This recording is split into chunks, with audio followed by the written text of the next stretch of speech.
Fala galera, aqui quem fala é o Éder do canal Cortes de Podcast. Só aqui você tem os melhores cortes dos melhores podcasts. Se inscreva no canal e ative o sininho para ficar por dentro de todos os cortes e ajudar o canal, é claro. Não se esqueça de deixar o seu like e obrigado pela sua audiência. Muito jovem, desde quando eu comecei a trabalhar com as crianças, fazer as viagens, levar as crianças, levar as famílias comigo nas viagens, era assim, uma coisa muito importante para mim. Porque, como eu venho de uma família muito simples, eu não podia viajar muito, né? Eu viajava, e quando eu viajava, curiosamente, eu viajava sempre para estar em contato com a natureza. Então, eu ia para o sul, eu ficava em Irati, onde tem muitas cachoeiras. Mentira que você conhece Irati. Lógico, eu tenho família lá. Irati? Uhum. Caramba, é perto de Curitiba, né? Sim, não é tão perto, É tipo mas... umas 2, 3 horas, mais ou menos? Não, 2 horas e meia, acho Por que aí, dá. por aí, Tenho família em Irati, tenho família em Curitiba. Nossa, falou como se tu fosse de lá? Não, eu morei em Curitiba durante 1 ano, e aí eu tenho uns amigos que moram em Irati. E eles sempre chamavam a gente pra cá, tipo, vem aqui pra dar um relax. Uma experiência, total. você vai amar. Você nunca foi? Nunca fui. Muitas cachoeiras. Eu lembro da minha mãe tirando pêssego do pé, descascando e dando pra mim, pra minha irmã, sabe? Eu tenho essas memórias. E quando eu ia passar férias na casa dos meus avós paternos, eu ia pro sertão nordestino. Aquele agreste que a gente lê nos livros, que a gente vê em filmes, eu vivia aquilo. Meu avô e minha avó moravam no sertão, aquele chão rachado. Não tinha água encanada, não tinha água encanada, não tinha eletricidade. Então, quando dava um determinado horário, nós crianças, a gente ia com o jumentinho até o açude, encher uns... Como é que chama aquilo, gente? Não é como se fosse... Tipo umas bacias. Não é bem bacia, esqueci agora o nome. Se alguém quiser me ajudar... A gente enchia de água e levava para minha avó ferver, para cozinhar. E a gente colocava numa banheirona onde a gente tomava banho. E quando ia começando a entardecer, minha avó e meus primos vinham com uma lamparina não era nem a gás, era com Querosene. um querosenezinho, acendia. E aí colocava no alpendre da casa. E aí começava a colocar rede. E aí a gente passava, a gente via. O luar do sertão... eu vivi isso na minha infância. Eu vivi histórias, por exemplo, história do lobisomem, história das beatas da igreja. Tudo isso eu vivi, assim, nessa cidadezinha. Era uma cidadezinha chamada Pasta. É no sertão da onde? Nordestina, do Ceará. Do Ceará. Do Ceará. Tá. Do Ceará. A família do seu pai... A família do meu pai é cearense, a família da minha mãe é do Sul. Eu tenho ascendência russa, polonesa, por isso Mihailichen. E a família do meu pai tem ascendência portuguesa, enfim, da época que eles chegaram por lá, né? Enfim. Nossa, uma super mistura, né? Uma mistura. E eu vivi esses dois... Era frio quando eu ia passar as férias na casa da minha mãe, da família da minha mãe. E era muito quente quando eu ia passar férias na casa dos meus pais, da família do meu pai. Mas foi uma experiência muito boa. Então, quando eu posso, eu levo as crianças para esses lugares, sabe? Porque eu acho que é uma referência muito gostosa e que fica... Porque tem uma questão sensorial muito... É o cheiro, é o gosto, é o contato com a natureza. Barulho, né? Não, é tudo... É muito rico, muito rico. Como que foi? Você nasceu em São Paulo? Eu nasci em São Paulo. E aí, a família é muito simples. E vocês moravam onde seu pai trabalhava, é isso? Isso. Meu pai era zelador e minha mãe era babá. Eles se conheceram... É muito bonita a história deles. Meu pai veio... Uma coisa que acho que vocês nunca ouviram falar, que chama pau de arara. Pau de arara é um caminhão que vem, hoje em dia é proibido, na época era a maneira como os nordestinos chegavam em São Paulo, no Rio de Janeiro, na cidade grande.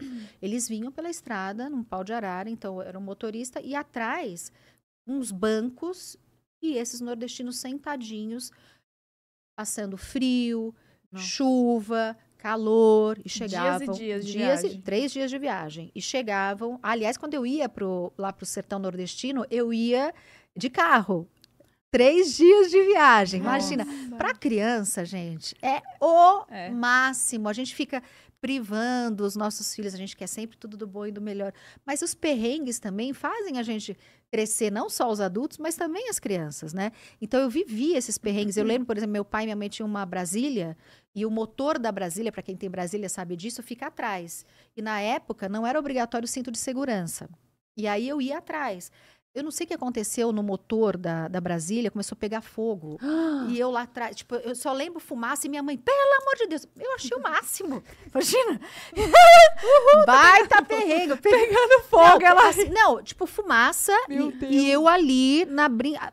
Criança é tudo lúdico, muito né? Inocência, né? Mas meus pais, assim, sempre com muito cuidado, com muito carinho com a gente, etc, tal. Mas só pra dizer que, assim, tudo é experiência, né? E tudo fica. Então, assim, foi uma vivência muito bacana, muito rica. Eu falo que eu tive uma infância simples por um lado e rica por outro, né? Meus filhos, eu quero passar essas experiências para eles, sabe? Vamos para a fazenda, vamos tirar leite de vaca, vamos viver essa coisa, sabe? Do contato com a natureza, né? Do respeito à natureza. Vamos cuidar. Em casa, por exemplo, as crianças escovando o dente, tomando banho. Gente, a água do planeta. Aí vai, ai, mãe. Mas, sabe, são essas pequenas coisinhas, assim, que eu acho que a gente vai fazer futuros e melhores adultos. Né? Com certeza. Pro nosso país. E meus pais, minha mãe veio como babá, lá do sul. Uma família trouxe ela. E meu pai veio para ser mordomo de uma mesma casa. Então, meu pai era mordomo, ela era babá. Eles se conheceram, namoraram, se casaram, tiveram uma irmã. Aí, depois de 10 anos, eu vim. Daí, eles saíram da casa de família e meu pai falou assim, agora eu vou trabalhar como zelador, não vou trabalhar mais na casa de família. E era assim, você tinha a sua própria casa, né? Quer dizer, é a casa onde você mora, uma condição melhor pra gente. Então, a gente sempre morou em bairros muito bons. A gente morou no Itaim, no Jardins. Para mim, foi excelente, porque eu tive a possibilidade de ter boas referências, boas escolas. Eu lembro que, por exemplo, eu sempre estudei em escolas estaduais. E eu lembro que para entrar na escola estadual, por exemplo, a gente precisava fazer teste para entrar. Eu lembro que muitas vezes o almoço da escola era até mais rico do que o almoço que a gente podia ter na nossa casa. Então, para mim, era importantíssimo estar lá naquele almoço, sabe? Você lembra qual escola você estudou? Lembro, lógico. Eu estudei na Aristides de Castro. Eu estudei lá também. Fala sério. Juro por Deus. Jura? Juro. Como chama? Aristides de Castro. E estudei no Costa Manso. Sim, minha irmã estudou lá também. Chocada. A gente morava lá, estava lá. Jura? Quando a gente veio pra São Paulo, Vocês foram pra lá? a gente foi morar lá no Itaim. E aí eu estudei no Aristides e a minha irmã, porque o Aristides era até a 8ª, né? E a minha irmã tava no primeiro, no segundo, Já não era lembro. colegial. Colegial, foi estudar lá. E foi tão bom, o estudo era tão bom. Eu sinto muito hoje pelas crianças, sabe? Que precisam estudar em escolas estaduais. Que, infelizmente, eu acho que a educação precisa melhorar muito no nosso país. E eu sinto que eu fui uma criança que viveu escolas públicas e que a gente tinha condição. Por exemplo, eu entrei direto na faculdade de psicologia. Eu não fiz cursinho. Eu saí do Costa Manso, prestei com 17 anos e quando eu estava fazendo 18, eu tinha acabado de fazer 18 e já estava na faculdade. Então, assim, era um baita estudo. Era muito bacana. Então, isso eu sinto nos dias de hoje, infelizmente, como a gente poderia ter melhorado e não regredido, né? Quando eu estudei lá, era bom ainda. Que bom. Era ótimo. Foi uma Que bom. das escolas mais, assim, rígidas que eu estudei. Porque depois também fui pra escola particular. E aí, não era comparado, assim, o tratamento, o ensino. Olha, o respeito ao professor, né? Aquele que ensina, que te instrui. Era muito especial. Eu lembro, eu tenho flashes de memória, assim, de muito respeito a quem ensinava, sabe?